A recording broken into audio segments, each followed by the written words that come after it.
नमस्कार दोस्तों, एक बार फिर से स्वागत है आपका हमारे Hindi YouTube channel zero academy में। मैं रजत आपका बहुत बहुत स्वागत करता हूं।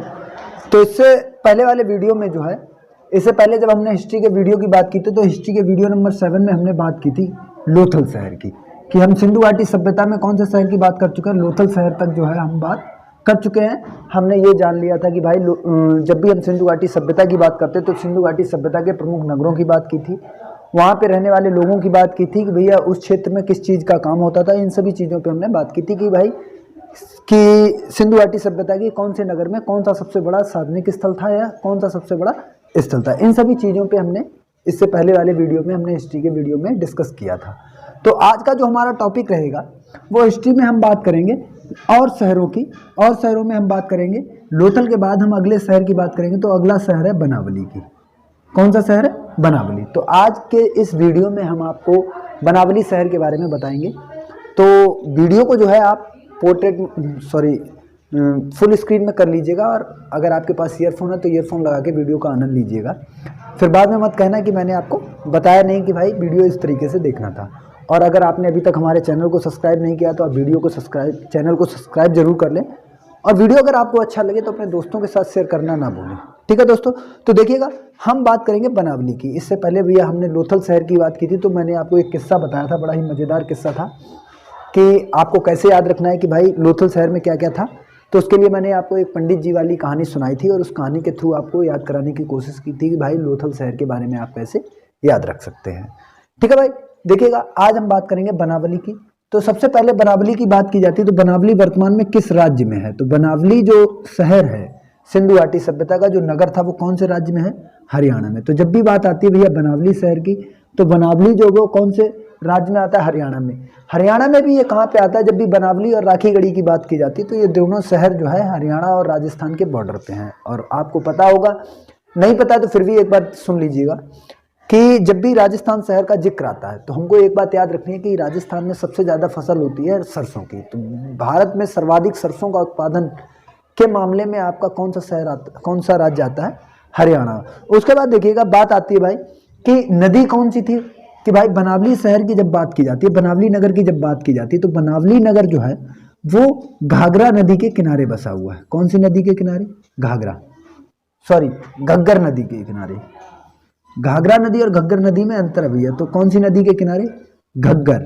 घग्गर नदी के किनारे आपका कौन सा शहर बसा हुआ है? हरियाणा के बनावली। अब बात आती है घग्गर की। तो घग्गर का प्राचीन नाम या घग्गर का पहले नाम क्या था? सरस्वती। तो जब भी बात आती है सरस्वती की, तो सरस्वती का प्राचीन नाम क्या है? घग्गर है। और जब भी घाघरा की बात आती है तो घाघरा जो है वो किसकी सहायक नदी है? गंगा की। और घाघरा किसकी सहायक नदी है? गंगा की। उसके बाद बात आती है भैया घाघरा को नेपाल में किस नाम से जाना जाता है? तो घाघरा को नेपाल में किस नाम से जाना जाता है? कर्णाली के नाम से। ठीक है भाई। तो जब भी आपसे पूछा जाए कि भैया घाघरा नदी कहाँ पे है, तो घाघरा नदी कहाँ से निकलती है? नेपाल से। और जब भी बात आती है भाई गंगा नदी में सर्वाधिक पानी लेकर आने वाली नदी कौन सी है, तो गंगा में सर्वाधिक पानी लेकर आने वाली नदी आपकी कौन सी है? घाघरा नदी। घाघरा किसकी सहायक नदी है?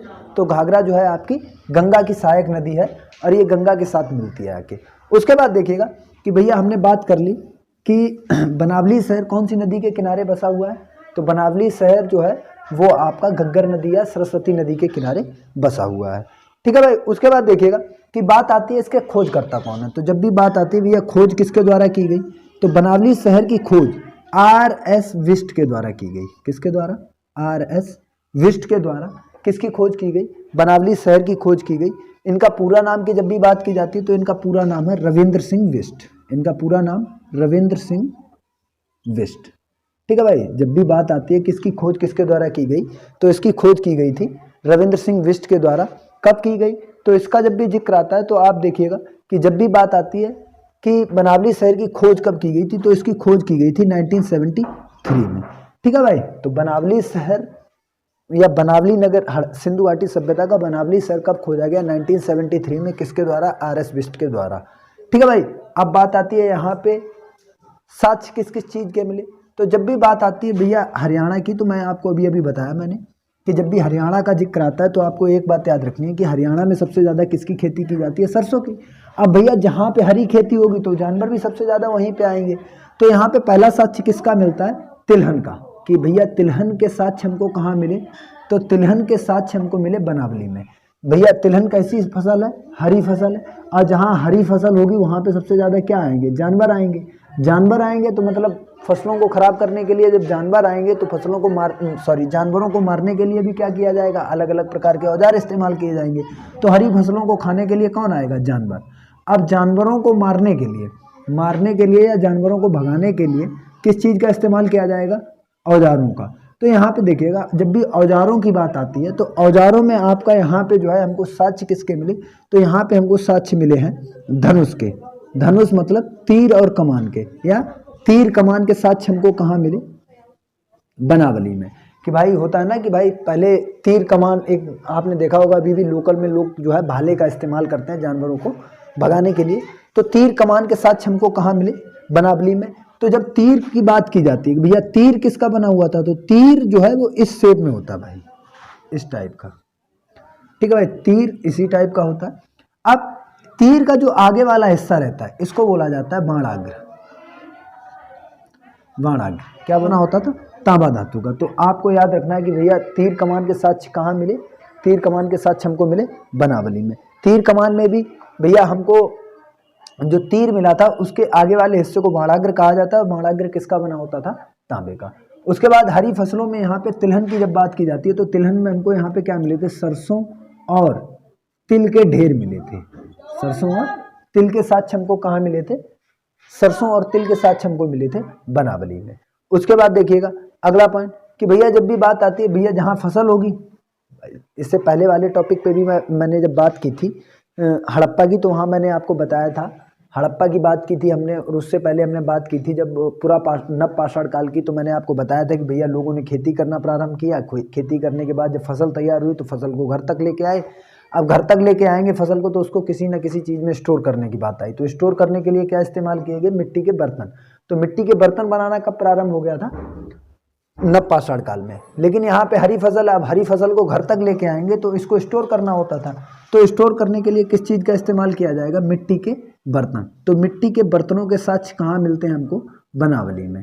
ठीक है, मिट्टी के बर्तनों के साक्ष्य हमको कहाँ मिले, बनावली में मिले। उसके बाद देखिएगा कि जब भी बात आती है नाली व्यवस्था की, तो जब बनावली शहर की बात की जाती है, बनावली नगर की बात की जाती है, वैसे तो जब पूरी सिंधु घाटी सभ्यता की बात की जाती है तो पूरी सिंधु घाटी सभ्यता अपनी नाली निकास व्यवस्था के लिए फेमस था। कि भैया घरों से पानी निकालने की जो व्यवस्था होती थी वो सबसे बेस्ट क्वालिटी की व्यवस्था जो है वो कहाँ पे थी, हड़प्पा सभ्यता में। लेकिन जब हड़प्पा सभ्यता के ही एक नगर की बात की जाती है बनावली की, तो वहाँ पे जो है हमको नाली निकास व्यवस्था का अभाव देखने को मिलता है। तो आपसे क्वेश्चन ये पूछा जाएगा कि नाली निकास व्यवस्था का अभाव कहाँ पे मिलता है, तो आपको याद रखना है नाली निकास व्यवस्था का अभाव हमको जो है हड़प्पा सभ्यता के बनावली शहर, बनावली नगर में मिलता है। उसके बाद बात आती है भाई कि अच्छी क्वालिटी या उत्तम हाइब्रिड क्वालिटी की बात आती है कि हाइब्रिड क्वालिटी के जौ के साक्ष्य हमको कहाँ मिले। भाई जब भी बात की जाती है जौ की, तो जौ के साक्ष्य हमको कहाँ मिले थे, जब भी आपसे नॉर्मल या कह सकते हैं कि देसी जौ के साक्ष्य हमको कहाँ मिले थे, हड़प्पा नगर से।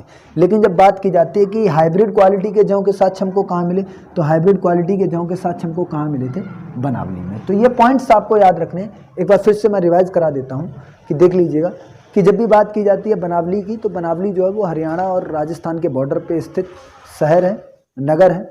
बनावली नगर की बात की जाती है तो ये सिंधु घाटी सभ्यता का ही एक नगर था।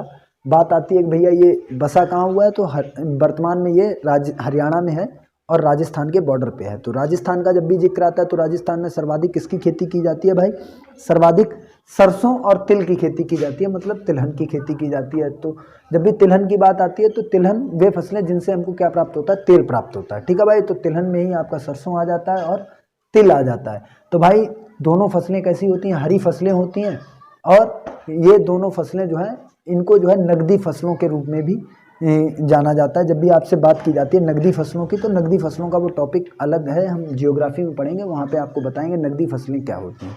ठीक है भाई, तो जब भी बात आता है कि बनावली शहर की खोज किसके द्वारा की गई थी, तो RS बिष्ट के द्वारा कब की गई थी, 1973 में। ठीक है भाई, कौन सी नदी के किनारे, तो आपको याद रखना है घग्गर नदी के किनारे। घग्गर नदी का पुराना नाम सरस्वती है। बात आती है भाई यहाँ पे साक्ष्य किस किस चीज़ के मिले, तो यहाँ पे हमको किसके साक्ष्य मिले, सरसों और तिल के साक्ष्य मिले। सरसों और तिल के बाद यहीं पे हमको जो है हाइब्रिड क्वालिटी के जौ के साक्ष्य मिले। ठीक है भाई, ये क्वेश्चन सबसे ज़्यादा इंपॉर्टेंट है कि हाइब्रिड क्वालिटी के जौ के साक्ष्य हमको कहाँ मिले, तो आपको याद रखना हाइब्रिड क्वालिटी के जौ के साक्ष्य हमको कहाँ मिले, बनावली में। उसके बाद भैया हरी फसल थी तो जानवर खाने के लिए आएंगे। अब जानवर खाने के लिए आएंगे, नुकसान करेंगे, तो जानवरों से फसल को बचाने के लिए क्या किया जाएगा, अलग अलग प्रकार के औजारों का इस्तेमाल किया जाएगा। औजारों में भी कौन से औजार का इस्तेमाल किया जाता था उस टाइम पे, तीर और कमान का। तो जब यहाँ पे हमने देखा कि भैया हरी फसल थी तो यहाँ पे हमको साक्ष्य किसके मिले, धनुष या तीर कमान के। तीर कमान की बात की जाती है तो तीर के अगले वाले हिस्से को क्या कहा जाता है, बाणाग्र कहा जाता है। और बाणाग्र किस धातु का बना होता था, तांबा का। ठीक है भाई, उसके बाद बात आती है कि सिंधु घाटी सभ्यता फेमस किस चीज़ के लिए थी, तो सिंधु घाटी सभ्यता अपनी नगर में नाली निकास व्यवस्था के लिए फेमस थी। लेकिन जब बात की जाती है बनावली शहर की, तो बनावली शहर में नाली निकास व्यवस्था का अभाव था। उसके बाद भैया बात आती है कि भाई जब यहाँ पे सरसों वगैरह की खेती होगी तो ये सरसों वगैरह घर तक ले जाई जाएगी। अब फसल घर तक जाएगी तो उसको ऐसा तो है नहीं कि हम कहीं पे भी फेंक देंगे, उसके लिए क्या करना पड़ेगा, उसको स्टोर करना पड़ेगा। और स्टोर करने के लिए किसका इस्तेमाल किया जाता था उस टाइम पे, मिट्टी के बर्तनों को। तो मिट्टी के बर्तनों के साथ हमको कहाँ मिलते हैं, बनावली शहर में। ठीक है भाई, दोस्तों याद रखिएगा कि तीर कमान के साथ, मिट्टी के बर्तन के साथ, सरसों और तिल के साथ कहाँ मिले हमको, बनावली में। उसके बाद हाइब्रिड क्वालिटी के जौ के साथ हमको कहाँ मिले, बनावली में। ठीक है दोस्तों, एक क्वेश्चन है मेरा पिछले वाले टॉपिक से और उसका जवाब जो है आप लोग मुझे कमेंट बॉक्स में जरूर करिएगा। अगर आपने हमारे पिछले वीडियो को देखा है तो आपको जो है जवाब देने में कोई दिक्कत नहीं आएगी। और ये क्वेश्चन जो है एनटीपीसी में आया हुआ है। देखते हैं भाई कितने लोगों को ये क्वेश्चन पता है। तो क्वेश्चन है आज का, देखिएगा। क्वेश्चन की बात की जाएगी तो क्वेश्चन मैं आपको पहले ही बता चुका हूं कि क्वेश्चन है धान के साक्ष्य, धान के साक्ष्य कहाँ मिले, कहाँ मिले। ठीक है दोस्तों, यह है आज का सवाल और आपको इसका आंसर जो है कमेंट बॉक्स में भेजना है। और अगर वीडियो आपको अच्छा लगा हो तो इस चैनल को जरूर सब्सक्राइब कर लीजिएगा और अपने दोस्तों के साथ जरूर शेयर कर दीजिएगा जो भी किसी भी कंपटीशन एग्जाम की तैयारी कर रहे हैं। और इसका जवाब जो है आप लोग कमेंट बॉक्स में जरूर दीजिएगा। मिलते हैं आपसे अगले वीडियो में, तब तक के लिए जय हिंद, वंदे मातरम।